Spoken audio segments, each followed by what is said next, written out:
The foods that are richest in iodine are seafood, things from the ocean, and sea vegetables. So back in 100 years ago, or 80 or 90 years ago in the United States, people who lived in the West, the Midwest, didn't have much chance to have access to iodine-rich food sources. So they developed an area that they called the goiter belt because there were so many people that were struggling with iodine deficiency.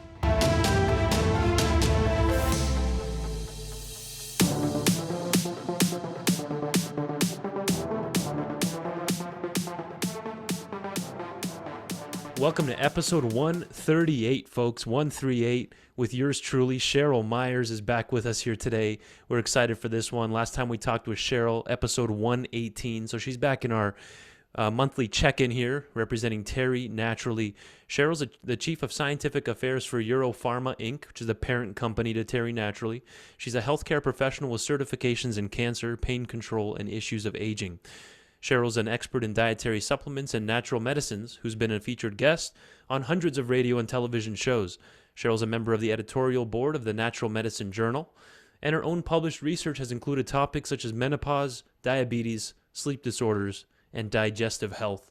I'm excited for this one, folks. We're talking iodine today and the thyroid. Welcome back, Cheryl. Thank you. It's always a pleasure to be here.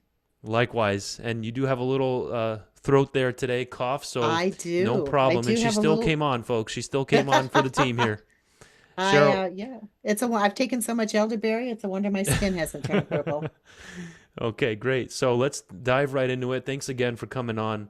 And really, what I want to start with is the importance of iodine for the thyroid. We'll talk into specific products here in a moment and dosage, strategies, and things of that nature. But tell us about iodine in general. Let's start from there. 10,000-foot bird's eye view. Iodine. Go ahead.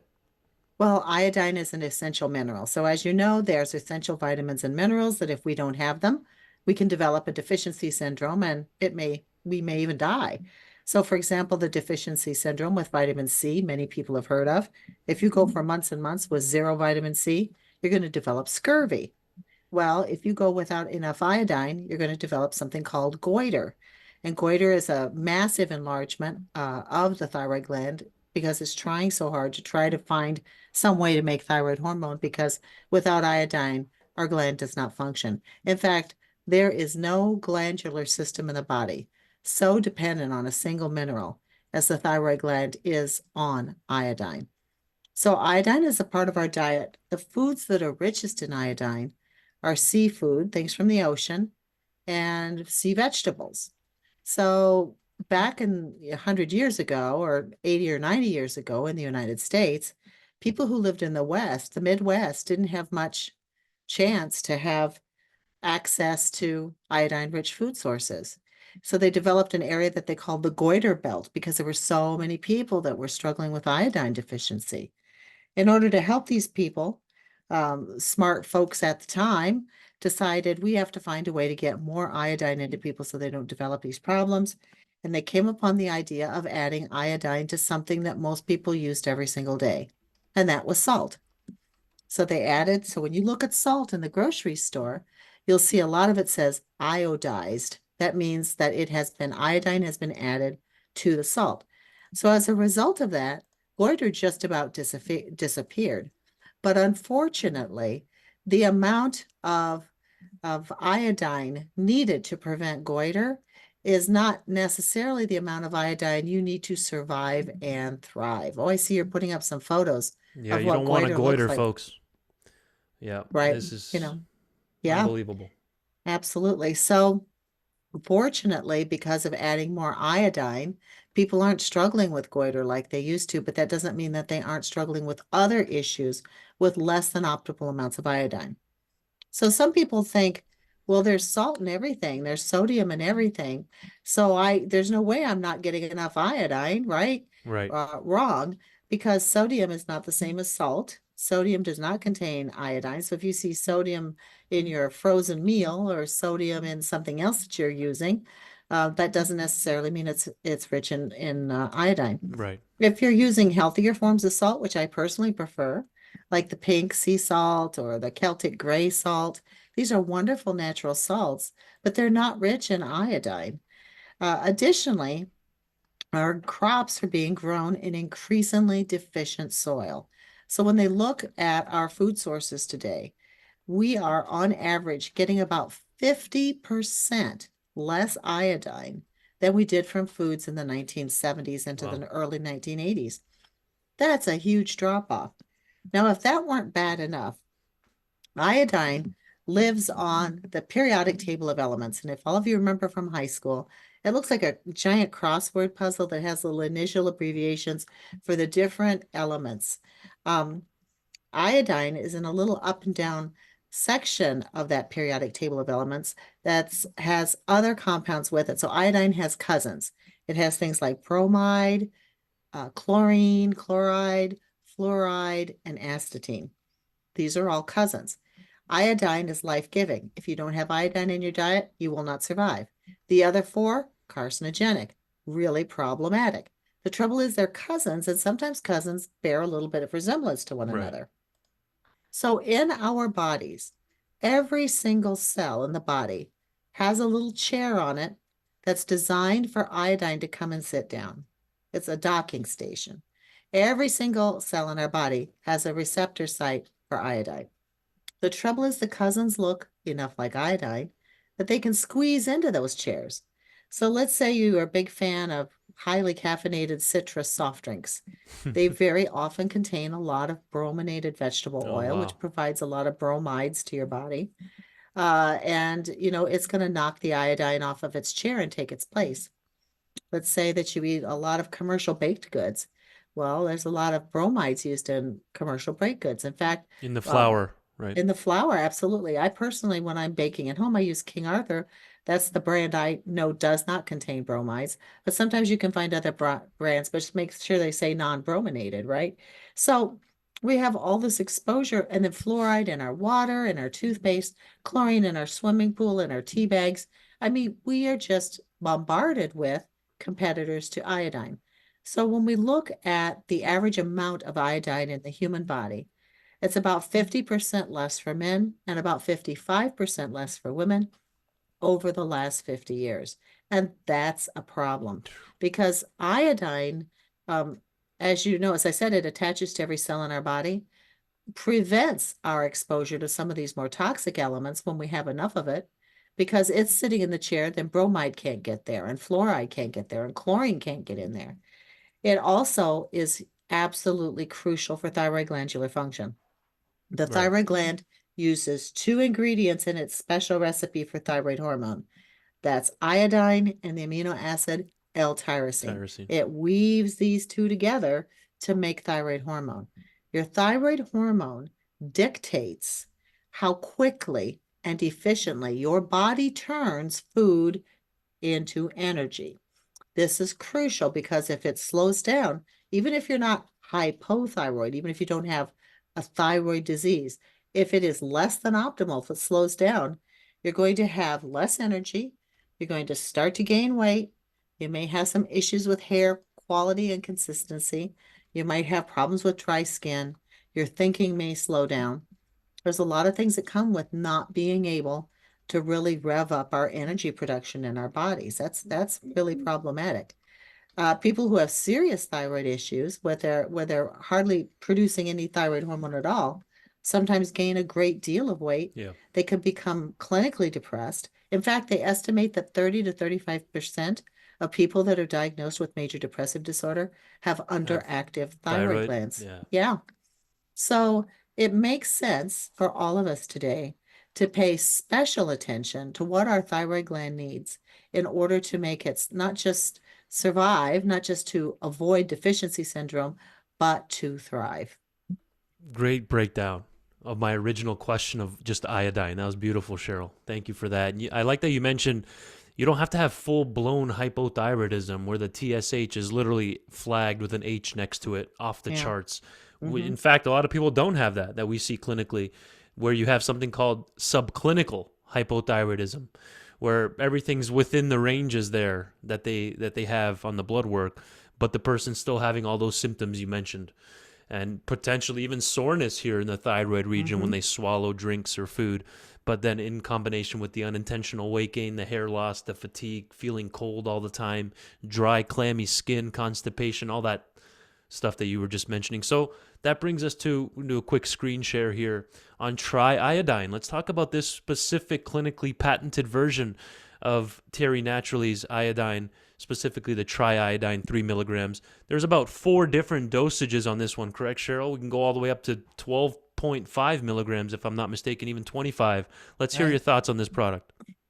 Well, when we talk about our health in general, there are lots and lots of ways that iodine can make a huge difference in our health.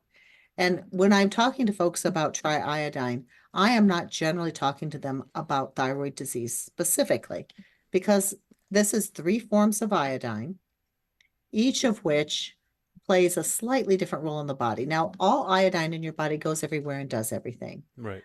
But some systems they favor one version over another. So your thyroid gland loves potassium iodide. Your breast tissue and prostate tissue love molecular iodine. Hmm. Sodium iodide is the most soluble form of iodine, and it facilitates the absorption of the other forms. So when we look, for example, at breast issues, people that are concerned about breast health, there are studies on iodine and fibrocystic breast disease. Yeah. There are studies on iodine and helping with recovery from breast cancer and prevention of recurrence. The same thing is true with prostate cancer. Iodine is a crucial element that our body uses as it incorporates into cells that helps to modulate the interaction between hormones in the cell. So we know that in many forms of breast cancer, for example, estrogen and fake estrogens from the environment, those are called xenoestrogens, are like throwing gasoline on a fire. They will really facilitate spread. But if you have enough iodine on board, it helps to shield some of that. Mm. So that's why when we're looking at the vast array of studies, looking at using iodine therapeutically, it's not just about thyroid care. It's about hormonal balance. It's about helping with breast and prostate health, Yeah. brain fog. A lot of people that are struggling with chronic fatigue and fibromyalgia have the symptom of brain fog. It's just like kind of like a fuzziness, you know? I mean, it's not dementia or anything, but they just can't focus or they can't seem to carry through with things as Yeah. well. It's very troubling to some folks, and they have found that having therapeutic amounts of iodine can make a tremendous difference in brain function and Wow. help those folks reduce that brain fog associated with their chronic illness. Amazing, Cheryl. So, in Japan, for example, which is number 2 life expectancy in the world, right under Hong Kong, top 10 living countries, Japan's all the time in the top 2 or 3. They're getting 50 times the amount of iodine as the standard American. And you can see the rates of breast cancer, prostate cancer, and colon cancer are much lower. I'm not saying the only reason is because they have more iodine, but Mhm. you can't deny that that's playing a role, right? Well, if you're eating a traditional Japanese diet, Japanese is a series of islands about the size of California, and it's very, very rocky and mountainous and lots of volcanoes. And so there's not a huge amounts of area for grazing cattle or for farming, although they do a lot of terracing for rice farming. However, they eat and they have really learned to maximize their intake of bounty from the sea. There's a lot of edible seaweeds, a lot of edible sea vegetables, and a lot of seafood that plays a major role in the traditional Japanese diet. That's where they're getting all that iodine. The unfortunate thing is when Japanese people move to the United States, if they adopt the standard American diet, SAD, their rates of cancer within a few years return to what any other American's rates would be. Unbelievable. So obviously, eating these healthy, beneficial foods that are just filled with all kinds of iodine does make a difference. The same thing is true in Okinawa, which is a portion of Japan. But in Okinawa, it is often quoted as a blue zone, Yep. where it has an enormous amount of the population that isn't just living to 100, but living to 100 and thriving. I mean, being able to go get their mail out of the mailbox and make their own coffee in the morning. I mean, these are people that are still getting around and still in pretty good shape despite their very old age. And I am not saying that iodine is the only reason for that, but Of I course. do believe that it's part of the equation because not only is iodine necessary for the functionality of our body, it's necessary to get rid of those toxins I talked to you about. So we all have much more chloride exposure. We all have much more bromide and bromine exposure. We all have much more chlorine exposure than we did 50, 100 years ago. Iodine is our big protection against that because if every single chair on every single cell in our body is filled with iodine, guess what? You can't have the bad guys move in. So it's very, very protective against certain kinds of toxic exposures that over time can increase our risk. For example, bromines and bromides are associated with a highly increased rate of breast cancer. Unbelievable. And I love that on this Tri-Iodine bottle, Cheryl, it doesn't just say thyroid, which a lot Yeah. of people think of when it comes to iodine. Obviously, you mentioned it's one of the key building blocks for thyroid hormone with tyrosine. So obviously, it's critical for thyroid function. But I love that you put on here breast, prostate, and colon health and healthy detox, Hmm. which are some of the lesser known key necessities of iodine. So that's important. And yeah, I think that's a great breakdown on the Tri-Iodine product here from Terry Naturally. Again, it's available in 4 different dosages. Like I was saying earlier, the 3 milligram, 6.25 milligram, a 12.5, and then a 25. Where do you start there? And then before we switch to the thyroid care product, how do we know which dosage? Obviously, work with a doctor's best, maybe do some blood work, see where your iodine status is at. What are your thoughts on the dosing? For people that are using it for very, very mild issues or who don't have other issues and they just want to be proactive with their health, the lower dose, the 3 milligrams is fine.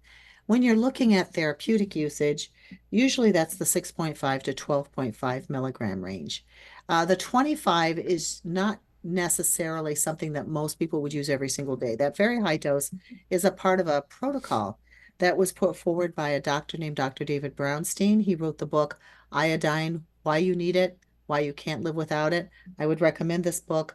He's a medical doctor, internist in Michigan, outside of Detroit, who's had a lot of therapeutic experiences with iodine and using it in his practice.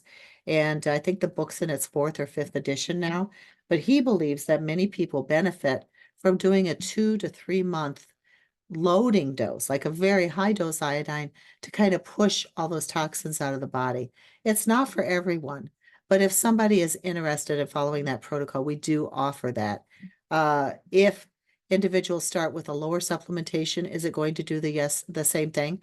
Yes, indeed. It's just going to take a little bit longer. Perfect. Yeah. And obviously, we're not here to give medical advice, right, Cheryl? It's just Hmm. educational, some ideas, book recommendations by Dr. Brownstein, and Hmm. much more. So, we're just trying to present options to all the listeners here. So, thanks for that thyroid breakdown, iodine breakdown. Very important. And hence the name Tri-Iodine is because we have the 3 different Three. forms in there Hmm. that you covered as potassium iodide, the sodium iodide, and the molecular iodine as well from kelp. And you even talked about which specific form helps which organ system. So thank you so much for covering that. And let's move on to the thyroid care. We'll finish on this note here today with the time that we have left. Thyroid care plus, but then there's also the normal thyroid care. The plus version contains the L-tyrosine selenium with it. And so, yeah, stage is yours. Let's hear about the thyroid care product instead of just the Tri-Iodine. How do you All approach right. that? All right. So for individuals that are using iodine because they need to supplement with iodine, Tri-Iodine is absolutely the way to go. But if you're looking for thyroid specific activity, excuse me, then we would recommend Thyroid Care or Thyroid Care Plus. This is, in essence, Tri-Iodine. It's the 3 forms of iodine. But in addition, it also has L-tyrosine. And remember at the beginning, I said when your thyroid gland makes thyroid hormone, it weaves together iodine and L-tyrosine. Those are the 2 ingredients it needs to make thyroid hormone. By flooding the body with these nutrients, we provide exactly what our thyroid gland needs to make it very easy for it to kick up thyroid glandular function a little bit. That's thyroid care. Now, Thyroid Care Plus takes it one extra step. This contains a mineral called selenium. Selenium is not used to make thyroid hormone. But selenium is key to the conversion of the storage form of iodine to the active form. So when your thyroid gland makes thyroid hormone, most of it is released into the bloodstream as the storage form, the inactive form, it's called T4. And then your body converts it to the active form, which is called T3, as needed. one of the key components that are necessary for the body to turn T4 into T3 is selenium. So individuals who have tried using thyroid care, they're not quite getting to where they need to be. Maybe they need more support in the conversion. Maybe they're making Right. enough thyroid hormone, but they're not converting it very well. So this has got the extra ingredient that helps to support that conversion process. Great breakdown. And obviously, it's a bit more dense, more powerful formula than just the simple thyroid care. Again, similar to the iodine dosing, you have to potentially work with your doctor or the person guiding you in your health to determine which one to start with, right? We're just giving you the options here. How important is it to take it in the morning on an empty stomach, or is that not so important? You can take it at bed, or is that very specific?